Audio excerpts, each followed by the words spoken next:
Be a quick second before it'll actually catch up and click on.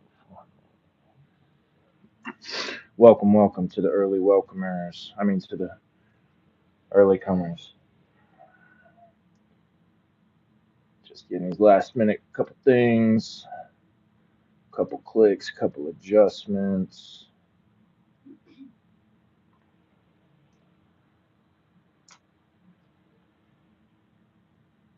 Where are you?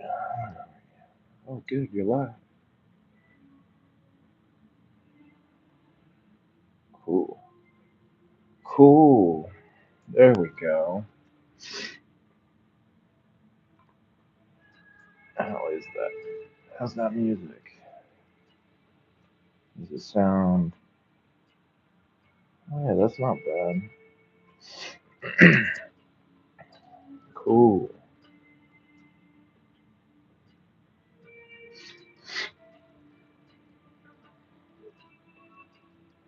All right. Welcome, welcome, and happy Friday. I need to put you away.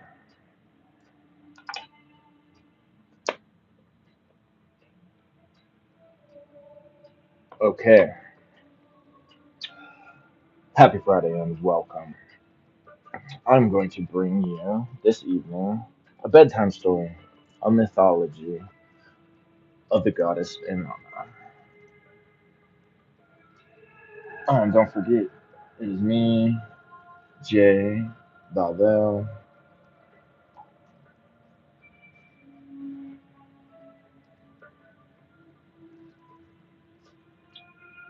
Alright, this one's a fun one too.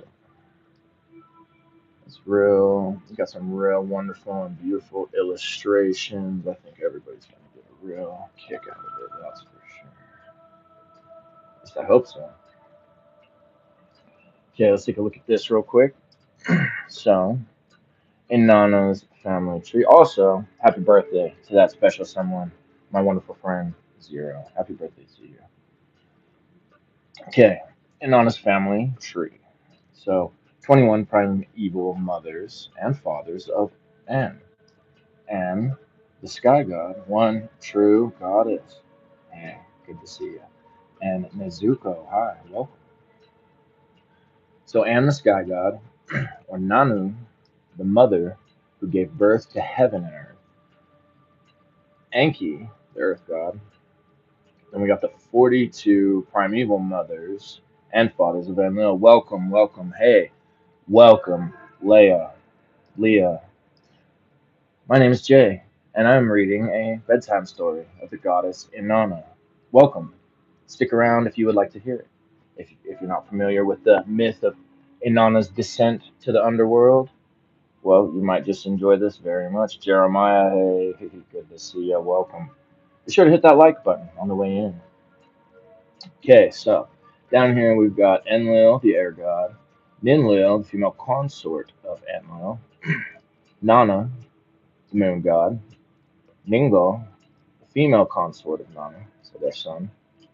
Then down here, Inanna, their daughter Venus, Utu, the sun god,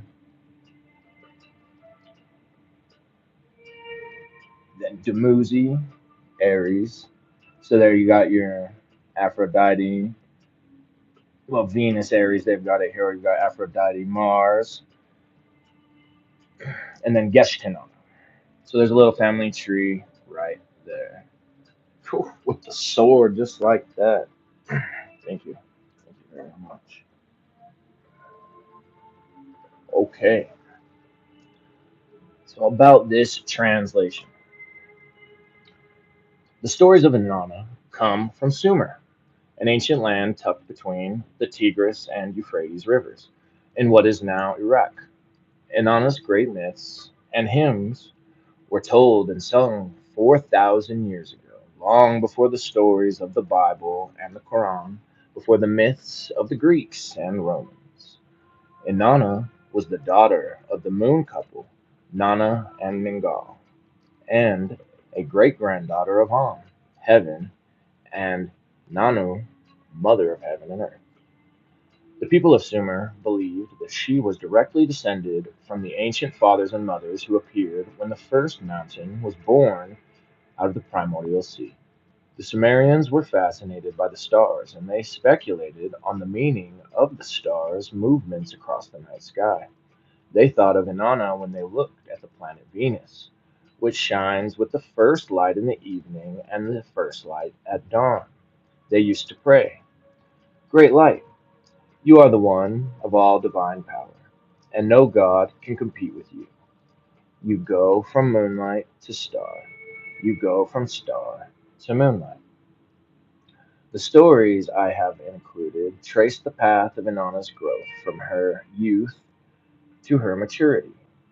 As a young girl, she showed the first signs of her determined will by caring for a tree from which she wanted to carve her sacred throne in bed. When she grew older and braver and more beautiful, she visited Enki, the god of earth and wisdom. In a drinking contest, she won the powers of civilization from him. After that, she fell in love with the shepherd Dumuzi. Their love story is one of the most beautiful ever told. But Inanna wanted power beyond heaven and earth, power beyond making her lover a king. From her suffering in the underworld, she gained new powers, and she was able to return to earth with new strength. She now knew how to defend herself, and she could be ferocious. When she was angry, she filled the wells of the land with blood and destroyed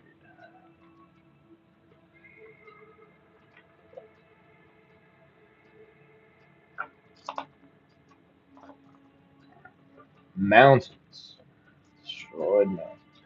She knew how to create and to destroy, and to name things. The people began to worship her. It is believed that Inanna was widely worshipped for several thousand years. There are dozens of great hymns to her written by the Sumerian priestess Enheduanna, who may have been the world's first poet, who wrote in the first system of writing called cuneiform. These symbols look like small wedges or slender triangles. Enheduanna, one of the few female scribes, would have written by pressing her words into damp clay tablets with a sharp stylus and baking them dry. Inanna's stories were not originally written down as a single narrative, but I have arranged the myths chronologically. In Sumerian storytelling, confrontations between the gods are vigorous, strong, and direct. The love stories are unembarrassed and sexually explicit. All the myths combine reverence and awe and exuberant joy, as if new energies were being recognized and celebrated. I have tried to keep as much of this as I could to make the Sumerian style more accessible to our contemporary ears. I have compressed many of the original repetitions and have explained some of the names and cultural ideas in the poems. I discovered Inanna when I was looking for myths to tell to my own two daughters, Olivia and Sarah. As soon as I read Inanna's stories, I loved them. Though she is 4,000 years old, she is still full of the kind of energy that makes the world new. She is fearless and strong and resourceful and creative. The translations I found were mostly for scholars, and I wanted to create something that any willing reader could enjoy. And so I collected all the fragments I could find about Inanna and reworked them as a single story for this book. My daughters have always liked stories about adventurous characters who come up with amazing solutions to tricky situations. One of them likes marriages in her stories, and the other likes battles. Inanna's stories are full of these things. As I worked at adapting them for this translation, I was impressed at the range of narratives in the Inanna collection. She can do anything, and she is not afraid to try. As I think of Inanna and the first poets who wrote hymns to her, I cannot help but wonder how her stories sounded to the people of Sumer. These translations are an echo of a language and a people that have been lost for a very long time. But Inanna's power and beauty shine through, like the reflected light of the moon. Kim Echlin, Toronto, 2000. Thank you, Kim. Thank you. Shout out to you. There's a beautiful image. As I said, this book is full of them. So, this is going to be the first of, well, to be determined of mythological readings. It's advised by our teacher Ophiel to study into the myths, as well as by many other occultists. It's advised to study into the myths. So that's what we are going to do. Starting with Inanna. Why not? The first. So glorious, so beautiful. To you, goddess. Let's begin.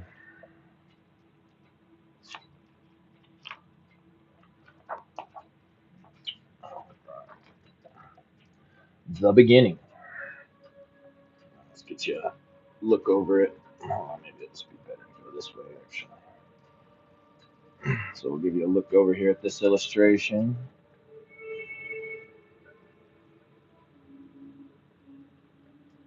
Okay, the beginning. In the first days and nights and years, everything was brought into being. Bread was baked in the shrines, and names were put in their places. The god On carried away heaven. The god Enlil carried away earth. The realms were separate from then on. The underworld was given to Ereshkigal. Enki, who played tricks, tried to sail to that dark place. Stones made of wind and stones made of ice beat him back. Waves like wolves swallowed the bow of his boat in their teeth. Waves like lions caught the stern in their claws. The realms are separate to this day. To this day.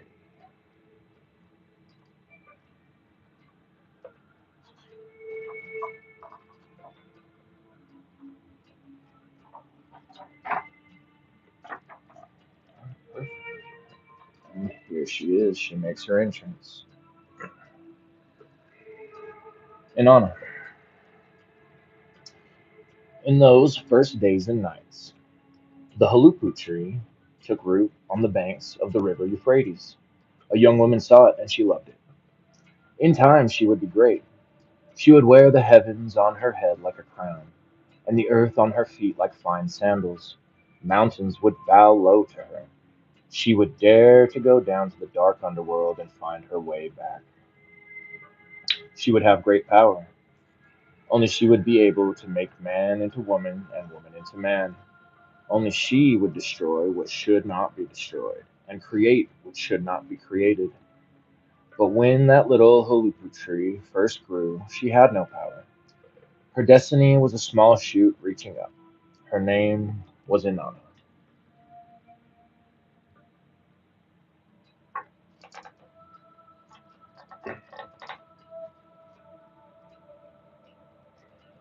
The halupu tree.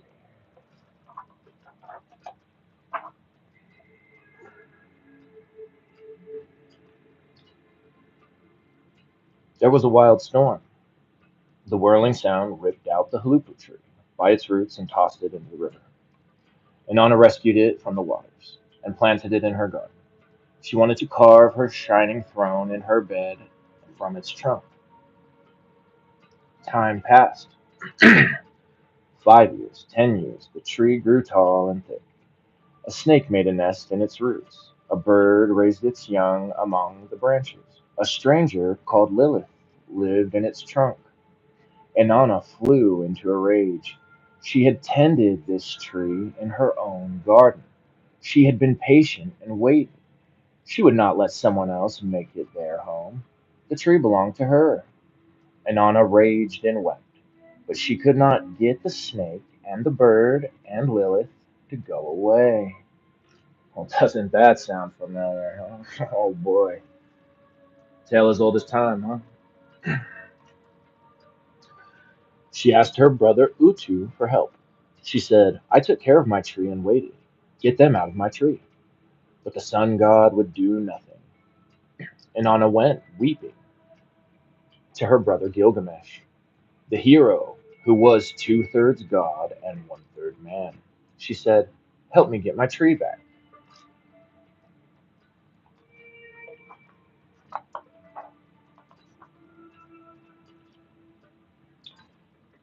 Gilgamesh put on his battle armor and strode into Inanna's garden.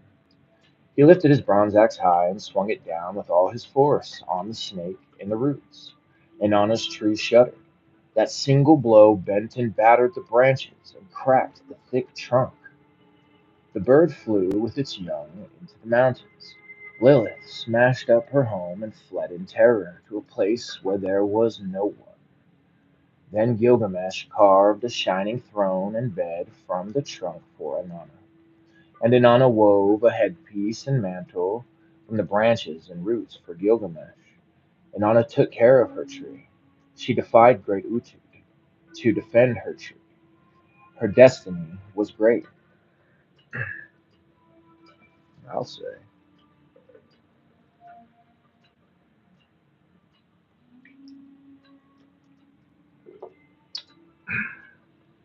The drinking match. Inanna crowned herself. She wanted to make the whole world, shepherd to sheepfold, as radiant and beautiful, as perfect and luminous as she was. She wanted everyone to look up and know that she was the evening star. She wanted the world lighted up with the pure light of the star that shines before night's darkness and before the break of dawn. She was delighted with her breasts and her vulva. She was exuberant and she loved herself. She was young and delighted with everything. Heaven and earth could not contain her delight. And Anna said, I am Queen of Heaven. I shall visit Enki. I shall go to the deep, sweet waters of the sacred river Abzu and honor great Enki. I'm not sure if that's Abzu or Abzu, so somebody can put me on, let me know. She set out alone for the river, where fresh water mixes with salt.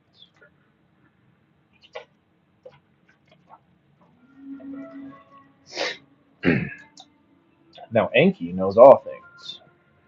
Oh boy, even the hearts of the gods. He called to his servant Isimri. Inanna is coming to my temple. Give her butter cake to eat. Pour cold water to refresh her. Offer her beer before the statue of the lion. Invite her to my table, and treat her as my equal. So Inanna was welcomed into the temple, and after a while Enki came to toast her. He drank beer with her. They drank and drank some more. They drank from the cups of Urash, mother of the earth. Enki, god of wisdom, toasted Inanna. In the name of my power, in the name of my holy shrine, I give you priesthood, the crown, the throne. And Nana said, I take them.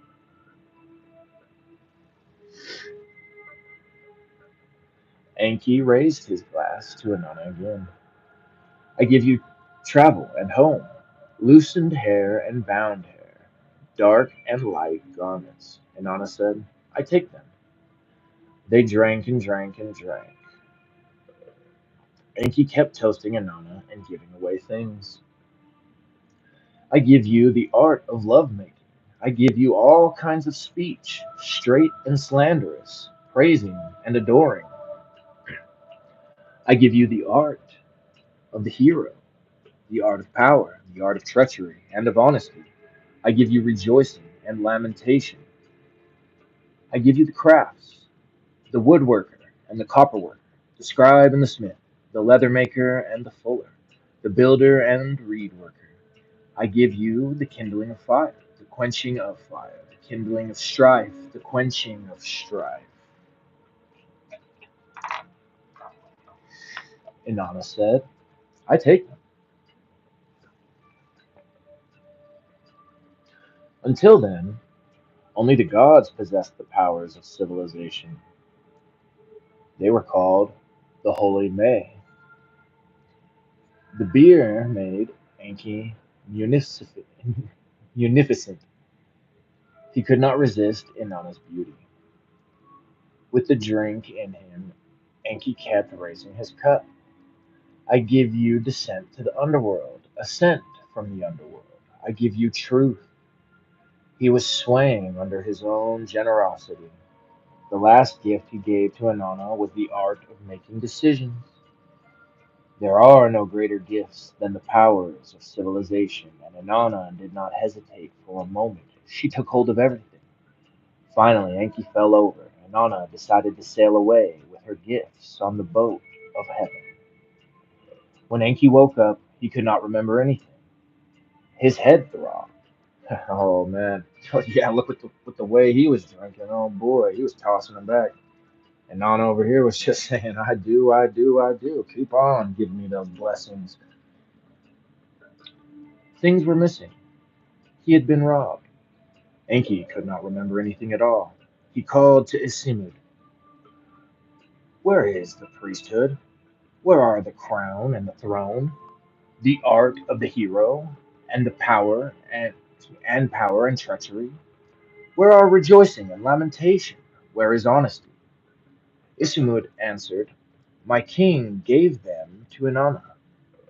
Enki rubbed his head. Did I give away lovemaking? Did I give away the art of making decisions? Isimud said, My king gave them all to Inanna. Enki said, Where's the boat of heaven? Isimud answered, Inanna sailed away on it. Then Enki commanded, Go, take my guards and bring it back. So they chased the boat of heaven. Isimud called out, Inanna, Enki has sent me. Hear his sacred word. Inanna turned and called back, What does he want? Said, Dude, really? You gave me all those gifts, and now Enki says that you may go on your way, but you are to send back the holy gifts in the boat of heaven. Inanna said, What is that? He gave me these gifts. He toasted me and gave me everything in the name of his holy temple. In this, his sacred word. Or is this his sacred word? All lies? Before she could finish, Isimud laid hands on the boat of heaven. But Inanna called for her servant, Ninshubar, and together they took back the boat. Enki sent 50 giants. Enki sent 50 sea monsters, but nothing could stop Inanna. Nothing could swallow the bow or claw over the stern of the boat of heaven. When Inanna arrived in her own city at the gate of joy, the people rejoiced. They slaughtered bulls and sacrificed sheep. They poured beer. They were in awe of Inanna. The holy gifts were unloaded and given to the people. Oh, yeah, right there. Her sailing away.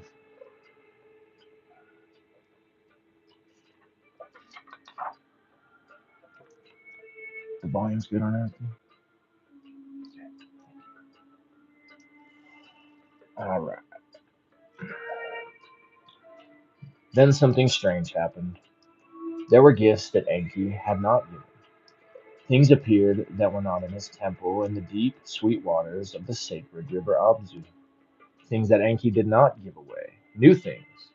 The new gifts were the art of being woman.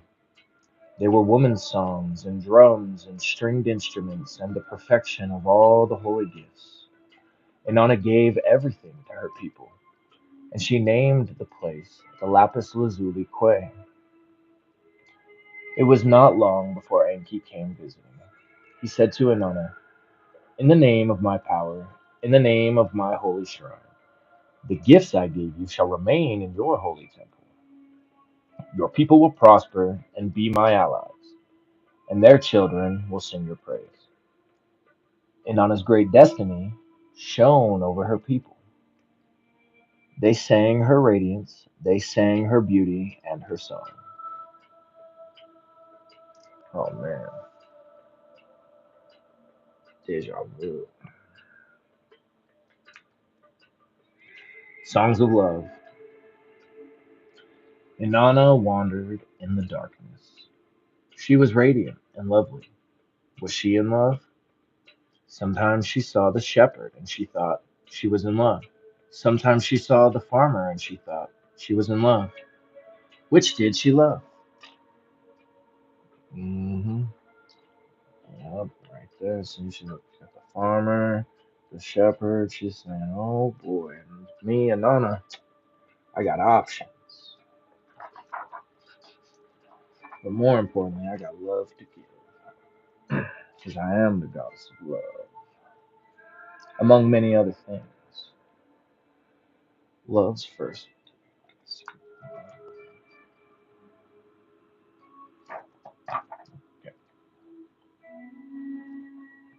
love's first son. Utu spoke tenderly to his daughter. Utu, the sun god, sang to Inanna. The flax in the garden is lovely.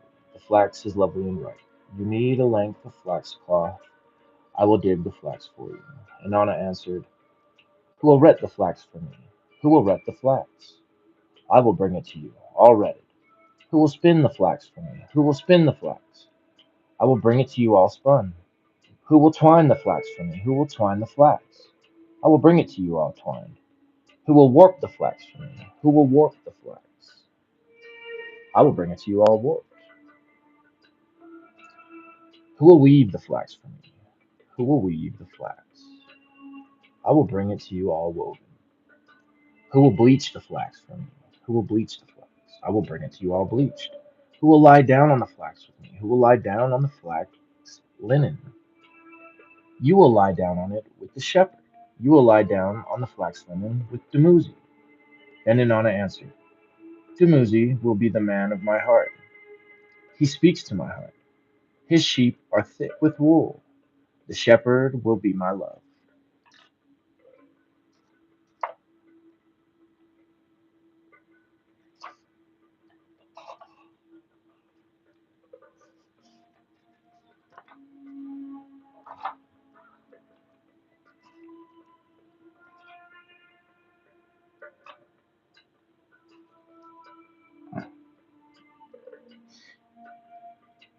Lie in the moonlight. What love does not begin at first sight? Inanna was with her friends in the square. She danced and sang all day. At dusk, Dumuzi saw her. He came toward her. Inanna said, He had beautiful eyes. He tried to take my hand. He tried to kiss me. I told him, Wild bull, let me go. I have to go home. How will I explain to my mother that I stayed out with you? He had beautiful eyes. And Dumuzi said, Let me teach you the lies of women. Tell your mother you were out with your girlfriend. Tell her you played the tambourine and the flute and sang songs in the square. Tell her you danced with your girlfriend the whole night. Come with me. Let me make love with you in the moonlight. And on a side, I wanted to go with him, but I also wanted to please my mother. Yeah, alright.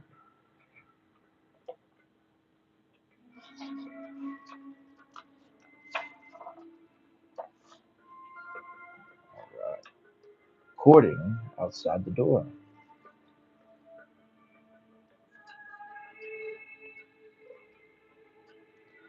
Dumuzi called at Inanna's door. What are you doing? Inanna and her women called back.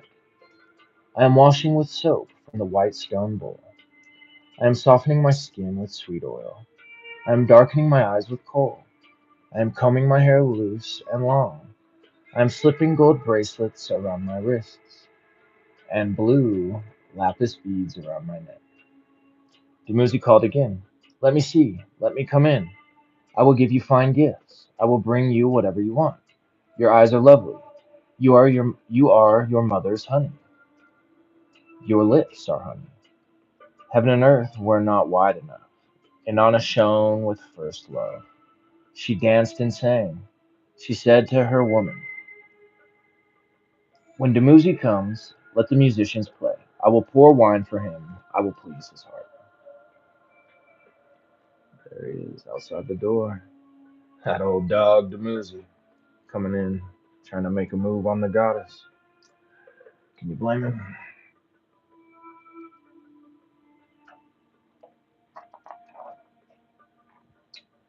The woman behind the door called out. How will Dumuzi give? Is his sheepfold full? Is he generous? Will he give lambs as well as ewes? Dumuzi called back, I will bring lambs to the house. The woman inside said, will he bring kids as well as goats? Dumuzi called back, I will bring kids with me to the house. The woman insisted, will the lambs be as fine as the ewes? Dumuzi answered, I will bring all that you want. Then the woman laughed and teased, our nipples grow firm, our smooth skin has hair. Inanna joined the song. Dance, dance. Sprinkle sweet smelling water in the room. I am beautiful. I will please him. I will please Dumuzi.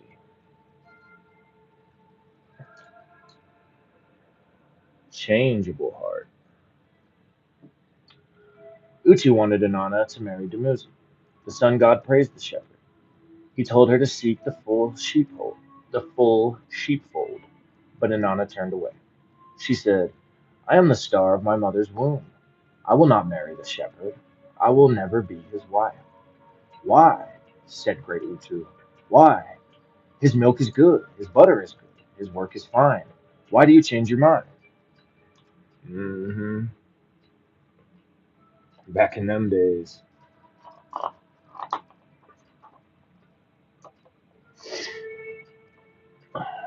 Maybe that's where we fell out of touch when people started valuing qualities that are much less than. I mean, what are you doing out here these days? People, you're not out here being a shepherd. You're not out here bringing good milk, bringing good wool. That's real. See, Jamuzi had pull. What do you have? I don't know. You might have pull. You have sheeps. You want to trade sheeps? Inanna said, I like the farmer better. He will bring me flax for cloth and barley for beer. He will bring me fresh lettuce to eat. I will not marry the shepherd. I like the farmer better. See, she is really weighing some serious options here in life. What options are you weighing? Just, just a question to ask yourself from time to time. When Dumuzi heard what was going on, he went straight to the farmer and shouted, come out. Show that you are better than I am. Ho, ho, ho.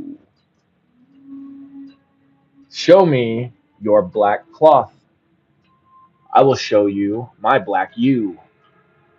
Pour me your beer. I will pour you my churned milk. Lay out your bread and your beans. I will feed you my sweet curds and fine cheese. Then Dumuzi strode back to the steppe, taunting the farmer as he walked. The farmer followed him and called out, shepherd, bring your sheep to my land. They can graze in my grain fields and drink from my canals. I do not want to fight with you.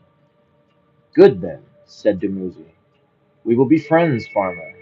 You will even come to my wedding. See, I was just thinking, dude, if they weren't about to fight, they could be good friends. They got a whole good meal going on there.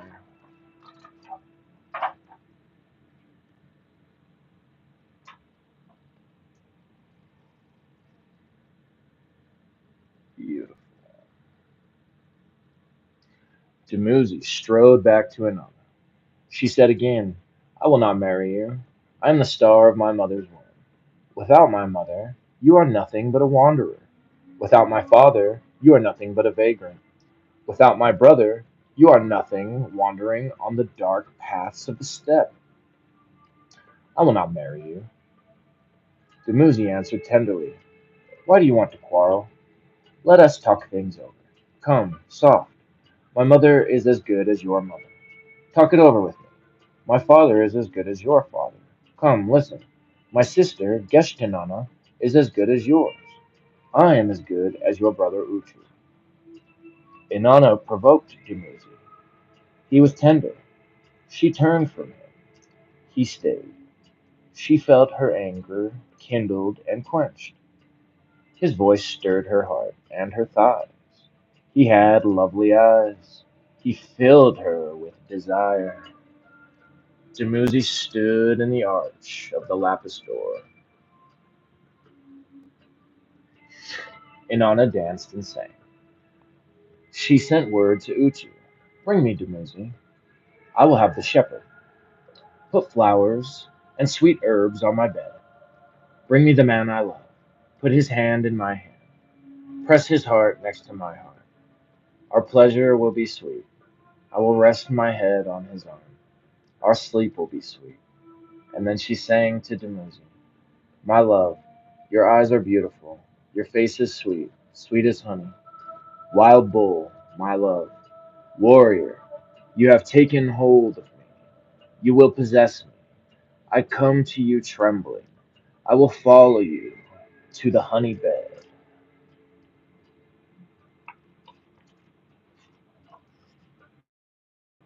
You taken me, my love. I come freely to you. You march on me and conquer me on the honey bed. My love, I will do sweet things to you. I will give you honey, and our bed dripping with honey. Bridegroom, you love me. Speak to my mother, I give myself to you. Speak to my father, he shall offer you gifts.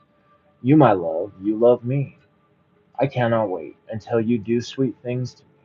Your body is sweet as honey. I cannot wait until you rouse yourself for me. Put your hand on it for me. I give myself to you. Spicy Sumerian myth. Sacred marriage. Inanna and her mother and her woman made the house ready. They sent word to the shepherd and the farmer, to the fowler and the fisherman. To the shepherd I send this messenger. Treat me tenderly with your best butter and milk. To the farmer I send this messenger. Treat me tenderly with your sweetest honey and wine. To the fowler I send this messenger. Treat me tenderly with your plumpest birds. To the fisherman with his net in the cane brake, treat me tenderly with your fat golden carp. Dumuzi led the bridesmen to Inanna. They carried many gifts to the house. Dumuzi had butter and buttermilk in sacred vessels on his shoulder. He stood outside and called, "Open the door."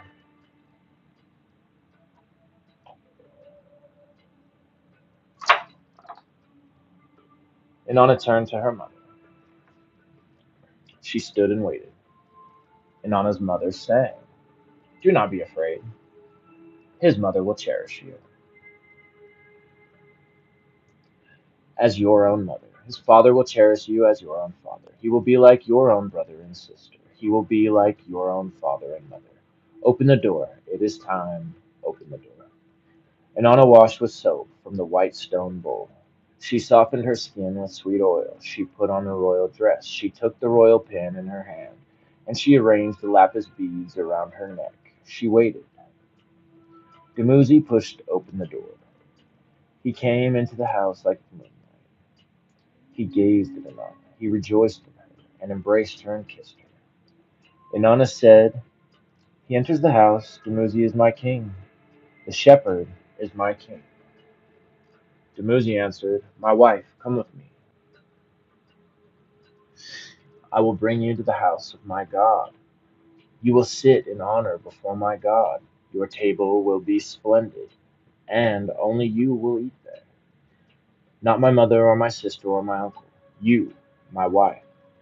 You shall not weave for me, or spin or card or warp for me. You wear the golden brooch pin of the Queen Inanna, my wife."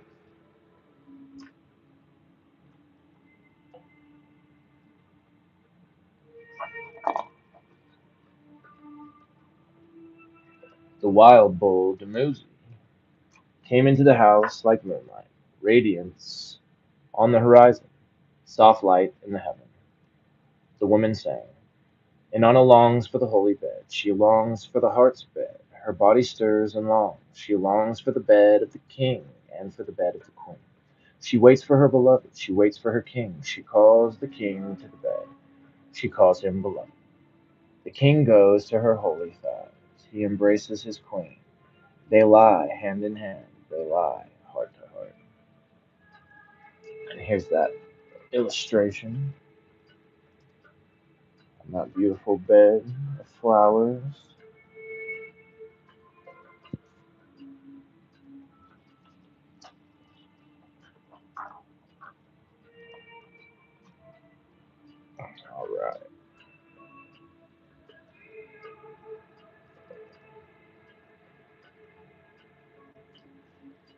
Inanna sings her love. He lies down beside me on our honey bed. He takes my hand in his hand. He puts my foot, he puts his foot by my foot. He takes my lips in his mouth. His love is like a bracelet on my wrist, like gold on my neck, like silver on my arms, like a precious jewel on my buttocks. He takes me into his garden. I stand with him in the tall trees. I lie down with him in the fallen trees. My precious sweet, the wild bull speaks to me in the apple trees. My precious sweet, the wild bull speaks to me in the fig trees. We make love standing up and lying down in his garden.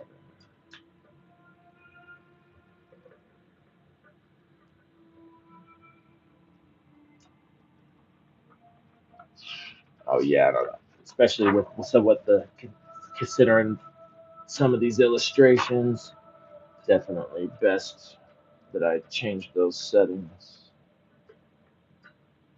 Spicy Sumerians. Love's last song.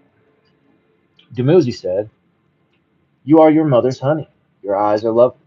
Your barley beer is good. Your ale is good. My sweet honey lips kissing you is good. For as long as you live, keep this oath to me. Say you will not lie down with another." And Anna answered, "I will make an oath to you, you of the beautiful eyes. You will place your right hand between my legs, and your left hand will cradle my head. You will take my lips in yours. This is the oath of woman, you of the beautiful eyes. O Dumuzi, my love, you are beautiful." The woman sang, "Inanna, he laid you down on the honey bed. You kissed him, you kissed his beautiful eyes. You made love 50 times, and he waited for you each time. You trembled beneath him. When his hands held your hips, that time was precious. The days were precious when the shepherd lay wrapped in the sweetness of your holy body. Those hours were precious. And when he was sated, he said, 'Let me go.' And you said, 'You are still a child. One day the gods will know you as a man. For now, I let you go.'"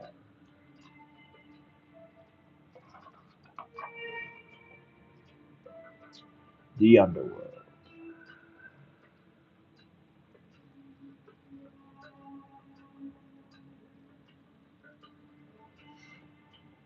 Inanna sailed away on the boat of heaven.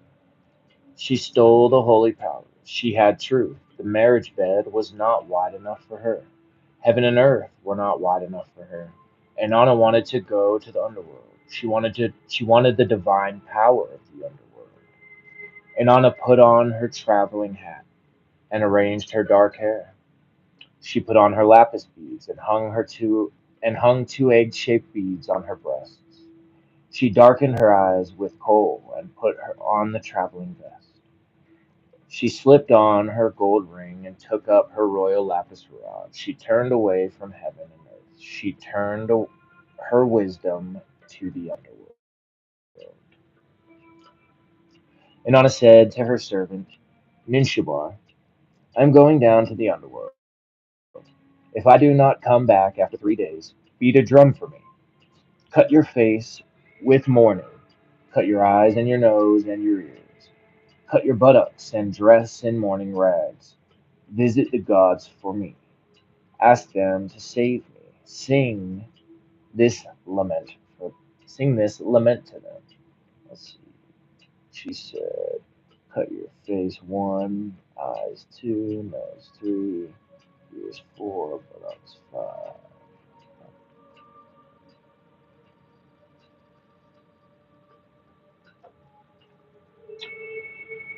Great holy God, do not let your Inanna die. Your precious pure gold is alloyed. Your precious lapis is broken. Your precious boxwood is chipped.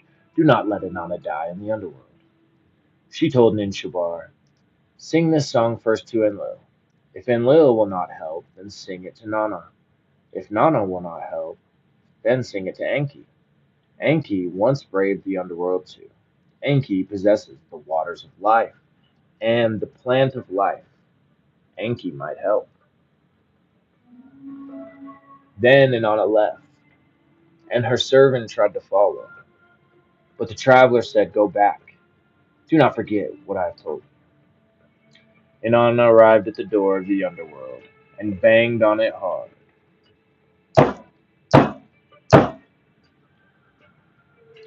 She shouted at the doorman, "Open up, Nettie. I am all alone and I want to come in. Open up."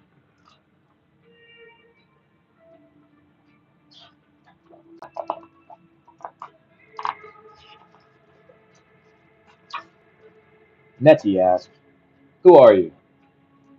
She answered, "I am Inanna, traveling east." Nettie said, "If you are traveling east, why do you come here? Why do you travel on the road from which no traveler returns?" Inanna said, "Ereshkigal mourns for Gugalana, her husband. I have come to his wake." Nettie went back to Ereshkigal and said, "A girl waits alone outside the door. She demands to come in. She says she is Inanna." Ereshkigal said, "What has she brought? What is she wearing?" Nettie answered, "She is wearing her traveling hat. She is wearing lapis beads and eyes darkened with kohl. She is wearing a gold ring and carries the royal rod."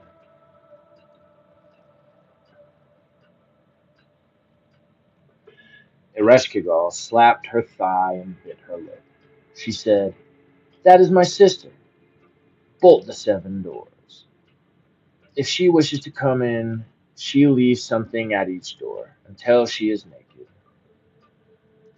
Nettie bolted the 7 doors and said to Inanna, "Come in, give me your hat and enter." Her hat was taken from her head. Inanna said, "What is this?" "Quiet," said Nettie. "Do not speak against the rights of this place. Its ways must be fulfilled." At the second door, her lapis beads were removed. Inanna said, "What is this?" "Quiet," said Nettie. "Do not speak against the rights of this place. Its ways must be fulfilled." At the third door, she gave up her twin egg-shaped beads. At the fourth door, she gave up her traveling vest. At the fifth door, she gave up her gold ring. At the sixth door, she gave up her lapis rod. At the seventh door, she gave up her traveling dress.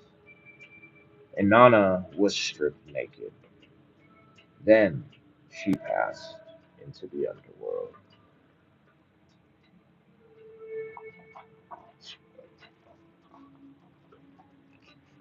Inanna stood naked.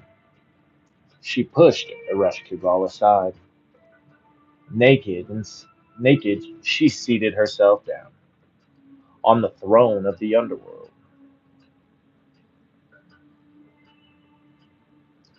The 7 judges of that dark place judged Inanna. They called her guilty. They condemned her to death. They struck her down and they hung her body from a hook. Inanna was a corpse.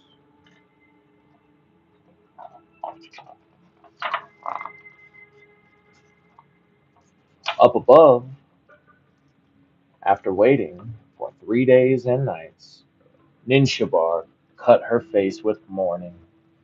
She cut her eyes and nose, and her ears and buttocks, and dressed in mourning rags. She sang before Enlil, "Great holy God, do not let your Inanna die. Your precious pure gold is alloyed. Your precious lapis is broken. Your precious boxwood is chipped. Do not let Inanna die in the underworld." Enlil was full of rage. "My daughter had heaven and earth, and now she wants the underworld too. No one should try to possess the divine powers of the underworld. Who would go there and expect to come back?" Ninshabar left him. She sang before Nana, but Nana refused to help. Then Ninshabar sang to Enki, who knows all things, even the hearts of the gods. Enki said, "What has my daughter done? I fear for her." He took a bit of dirt from under his finger he made some tiny creatures. He gave them the plant of life and the water of life. He said to them, "Take this plant and this water to the underworld. Flit through the doors like flies and slip through the door like ghosts. Follow the moans of Ereshkigal. When you see her, you will know her. Her holy shoulders are naked, her breasts are shrunken, her nails are sharp, her hair is tinged like wild leeks. Mourn with her, moan and groan with her. She will offer you a river of water and a field of grain, but do not accept any gifts. She will ask you what you want. Say to her, 'Give us that dead body on the hook.' She will say it is worthless, and you will ask again.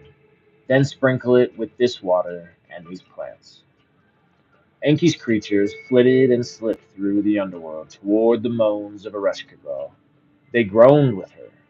"Oh, my heart, my aching heart," she said. "Creatures, what do you want?" They pointed to Inanna. Ereshkigal said, "That is nothing." They said, "That is what we want. Give us that dead body on the hook." Ereshkigal gave them Inanna's body. They sprinkled it with the water of life and the plant of life. Inanna came back to life. She was trying to leave the underworld when the seven judges took hold of her. They are called the Anuna, and they are fearsome. They have never tasted food or drink. They accept no gifts. They have never felt a lover's embrace or a child's kiss. They wrench wife from husband, and they tear father from child. The Anuna surrounded Inanna like a reed fence, and they imprisoned her. And they rose with her. They said, "If you want to go back, you must give us someone in your place." Up above, Ninshabar saw Inanna, and she threw herself down. The Anuna said, "We will take her." Inanna said, "Ninshabar mourned for me. She sang for me and brought me back to life. How could I ever turn her over to you? Go on."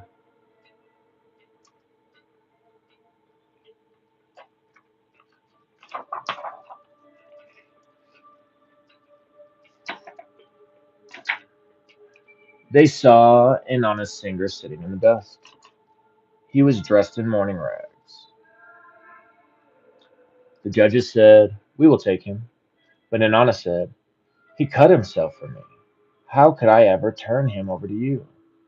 They saw Inanna's mother and her son, and they saw Inanna's women, sitting in the dust wearing filthy mourning rags.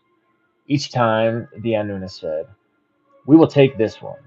Each time Inanna said, "No, they are mourning for me."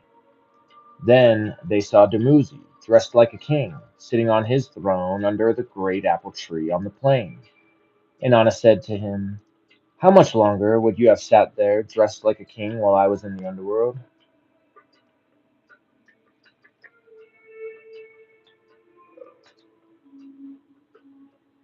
She judged Dumuzi.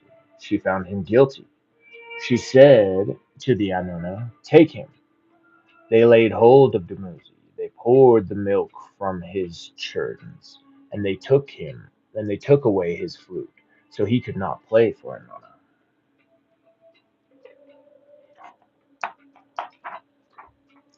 Dumuzi waited and turned pale. Dumuzi wailed and turned pale. He cried out to Utu, "I am your brother. I brought butter to your mother's house. Turn my hands into snakes' hands and my feet into snakes' feet. Let me get away." Utu could not bear to see Dumuzi's tears. He turned the shepherd's hands and feet into snakes, and the king slipped away. Inanna wept. She had to find her husband. She tore at her hair like esparto grass, and she cried out, "Wives in your husband's arms, where is my husband? Children in your father's arms, where is my child? Where is Dumuzi?" A fly buzzed in holy Inanna's ear. It said, If I show you where he is, what will you give me? Inanna said, I will give you what you want. I will give you life in the beer house, on the windows and on the walls. You will hear everything men say. Oh, that's how that happened. Hey.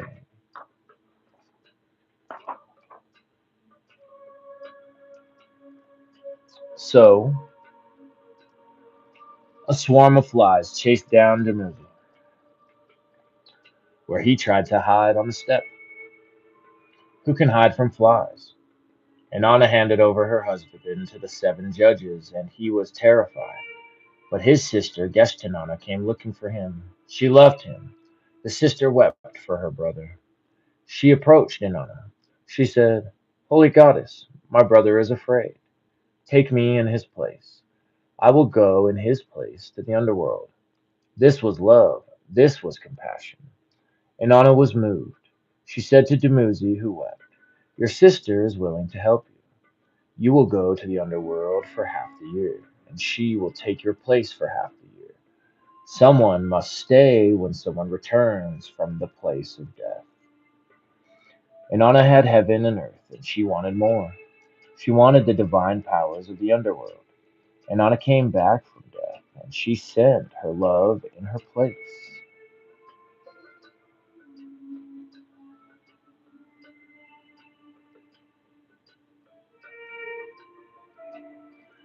Inanna's lament for Dumuzi. I miss you, Dumuzi. I miss you. I weep for you. My love, I weep for you. I mourn in the mountains. I mourn in the cities. I mourn in the deserts and plains. Oh, my love, I miss you. She wept. She was Dumuzi's equal. Inanna wept. Her husband was no more. Inanna mourned and wept. Her lover was no more.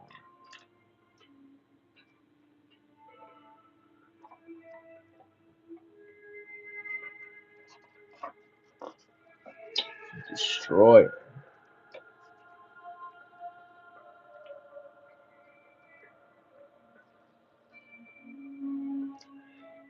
Inanna was now a fierce warrior. She walked through heaven and over earth.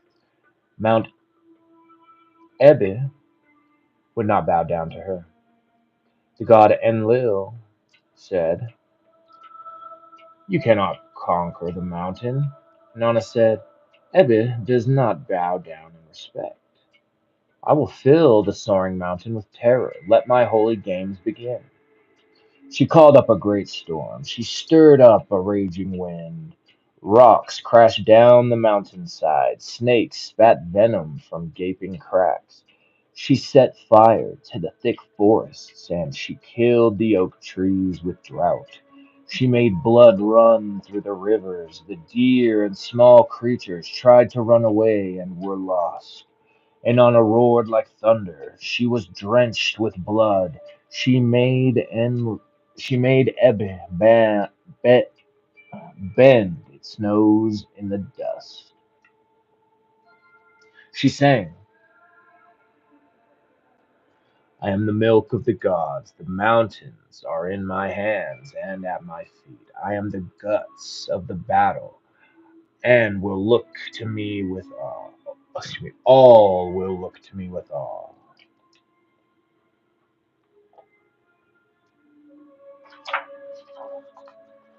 That also sounds similar to some other mythological stories.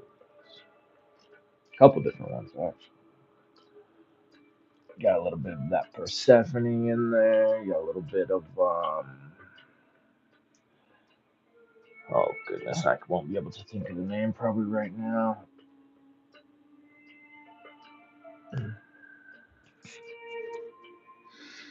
I'm oh boy, it's gonna escape me.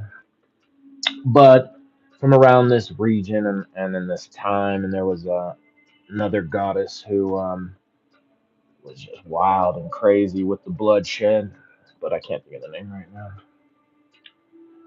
It wasn't Ishtar, it was a different one. A new song. Inanna was tired and lay down and slept. The shepherd,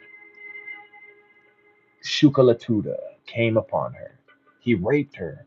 and ran away. Oh, I don't know if YouTube likes that one. Inanna woke up in a rage, and she filled the wells of the land with blood. Too late now. Blood flowed through the canals into the orchards. Slaves found nothing to drink but blood. No one knew when Inanna's terror would end. She said, I will search the caves and step for the one who did this to me. She said to Enki, I will not stop until you give me that man. At last, Enki gave him to her.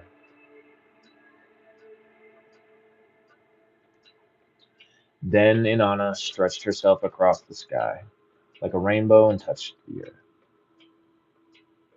Shukalatuda was afraid and tried to hide again. Inanna found him in the mountains. Dog, pig, she said, how could you? He said, storm winds blew mountain dust into my eyes. I could not get it out. I thought you were a ghost lying below a shady tree. I did not know it was you. Inanna said, you shall die. You are nothing to me. But your name shall not be forgotten. Your name will make the song sweet. Shepherds will sing these songs as they churn their butter. Singers will sing these songs in the palace.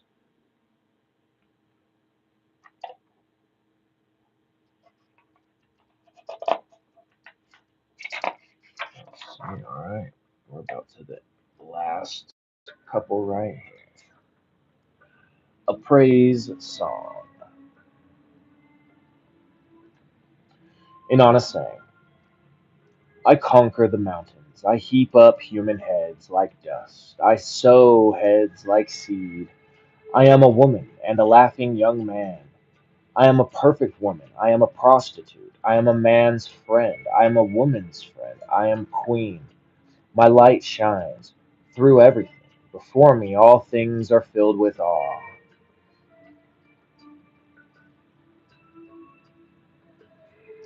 Creator. Inanna saw men taunting a lonely girl in the market square.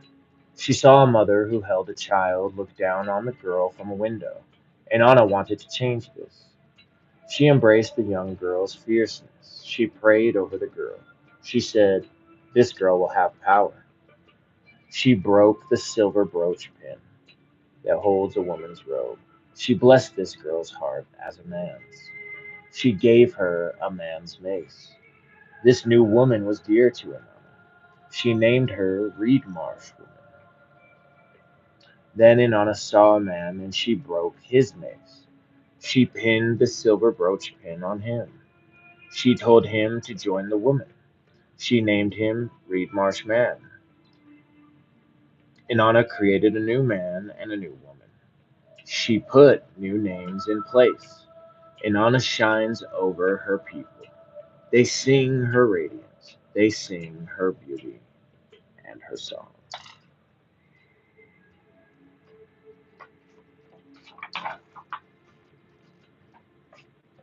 And then there's a glossary here we can go over real quick. Have to put you there. Stubborn. Stubborn. Okay. So glossary there you have An, sky, heaven, God. An and Ki were father and mother of all the gods. An's other names are King of heaven and earth, King of all the lands. Enki, earth god, also associated with water and wisdom. Enki is often credited with the creation of the earth and of humans.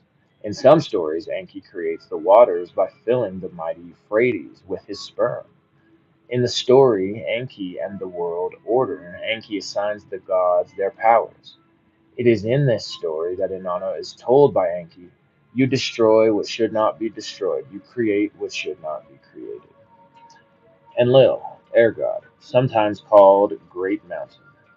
Ereshkigal, goddess of the underworld, death goddess, sister of Inanna. Geshtinanna, sister of Dumuzi. She is also represented as a divine figure, a dream interpreter, a singer. Gilgamesh, brother of Inanna, the hero of an epic poem in which he bravely quests for the plant of immortality and loses it to a snake. Gugalana, husband of Ereshkigal, great bull of heaven. Halupu tree, the sacred tree of Inanna, believed now to be a type of willow. Lapis lazuli, a semi-precious, hard, opaque stone ranging in color from pale blue to royal blue and indigo. It was a sign of royalty, used to carve sacred objects and found in temples and royal tombs. May, pronounced May, powers specific to Sumerian culture. Their possession implies both absolute power and absolute responsibility for their implementation to the world. When Inanna steals the holy May from Enki and adds some new ones herself, she is establishing her enormous and wide ranging power. May is believed to be derived from the Sumerian verb to be. Nana, moon god, father of Inanna. Utu, sun god, brother of Inanna. In the story of Enki and the world order, Utu is called father of the great city, perhaps a name for the underworld. Cool. We did it. Thank you for joining me for this bedtime story of the myth of Inanna, the goddess of love, warfare from ancient Sumeria. We'll probably go ahead and just continue reading myths. As I said before, we will, I'm thinking maybe like a mythological Monday. We'll do like a little bedtime story. We'll come in, try to read through some of these different myths. Feel free to recommend, shout out. What do you want to hear? Let me know next. I like I like reading about goddesses. I like reading about gods. So just let me know if you've got a suggestion. Otherwise, I'm gonna read what I want to read, or what my goddess wants me to read for her, so she can be lulled away into those realms of sleep where she meets Enki. She demands he gives her May, as you should tonight. Go see Enki. Go talk to him about some May. Again, I thank you for joining me. This has been Jay Bowell. Be sure to like, share, and subscribe if you enjoy this type of content, of course. And until next time, you guys, so much love. Good night. Happy Friday. Happy July. Cancer season. Oh, yeah. You know what time it is. You know what time it is. Mwah. Thank you, One True Goddess. So much love.